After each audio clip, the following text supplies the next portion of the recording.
వర్షాకాలంలో వాహనదారులు బాటసారులు అత్యంత అప్రమత్తంగా ఉండాలని జోగింపేట సిఐ అనిల్ కుమార్ సూచించారు. చౌట్కూర్ మండల కేంద్రంలో ఏర్పాటు చేసిన అవగాహన సమావేశంలో ఆయన విలేకరులతో మాట్లాడుతూ, ఇటీవలే కురుస్తున్న భారీ వర్షాల కారణంగా రహదారులపై గుంతలు నీటితో నిండిపోతున్నాయని, వాటి లోతు అంచనా వేయలేక ప్రమాదాలు జరిగే అవకాశాలు అధికంగా ఉన్నాయని తెలిపారు. ముఖ్యంగా ద్విచక్ర వాహనదారులు, కార్ల డ్రైవర్లు వేగాన్ని తగ్గించి జాగ్రత్తగా ప్రయాణించాలని సూచించారు. వర్షం కురిసే సమయంలో దృశ్యమానత తగ్గిపోవడం, రహదారులు జారుడుగా మారడం వల్ల వాహనాలు అదుపు తప్పే ప్రమాదం ఉందని పేర్కొన్నారు. అవసరమైతే మాత్రమే ప్రయాణాలు చేయాలని, అత్యవసర పరిస్థితుల్లో మరింత అప్రమత్తంగా వ్యవహరించాలని కోరారు. రాత్రి వేళల్లో వాహనాల హెడ్లైట్లు సక్రమంగా ఉపయోగించాలని, ట్రాఫిక్ నిబంధనలను తప్పనిసరిగా పాటించాలని సూచించారు.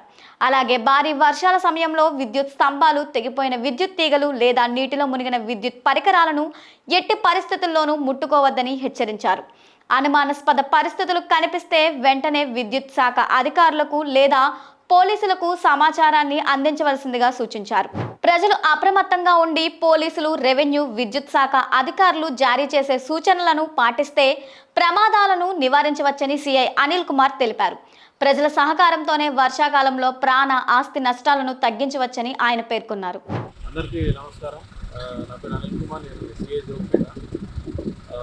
అయితే ఈ 2-3 రోజుల నుంచి కురుస్తున్న ఈ యొక్క వర్షాల విషయంలో ఈ నేషనల్ హైవేకి నియర్ బై ఉన్న విలేజెస్ కానీ, చుట్టుపక్కల గ్రామాల ప్రజలు కానీ, ఎవరైతే రోడ్ యూజర్స్ ఉన్నారో మీరందరూ కూడా మీరు వాహనాలను తీసేటప్పుడు కానీ, వాహనాలను దాని జాగ్రత్తలు తీసుకోవాలనే ఉద్దేశంతో ఈ యొక్క మెసేజ్ పంపడం జరుగుతుంది. ఈ కంటిన్యూగా 3 డేస్ నుంచి వర్షాలు పడుతున్నాయి కాబట్టి మీరందరూ కూడా ఏదైతే రోడ్ల మీద చూస్తున్నారో ఈ స్లోగా వెళ్ళాలని మా యొక్క సూచన.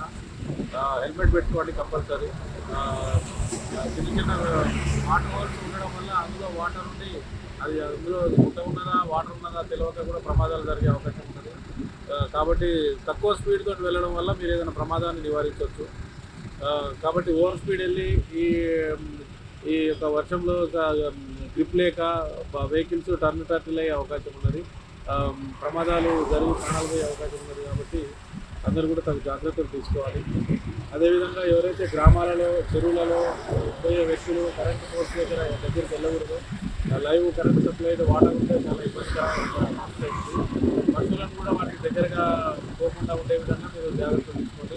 పశువులు కావచ్చు, మేకలు, గొర్రెలు ఇట్లా ఏదైనా జంతువులు ఉంటే కూడా కరెంట్ షాక్ కొట్టి ప్రాణం పోయే అవకాశం ఉంటుంది.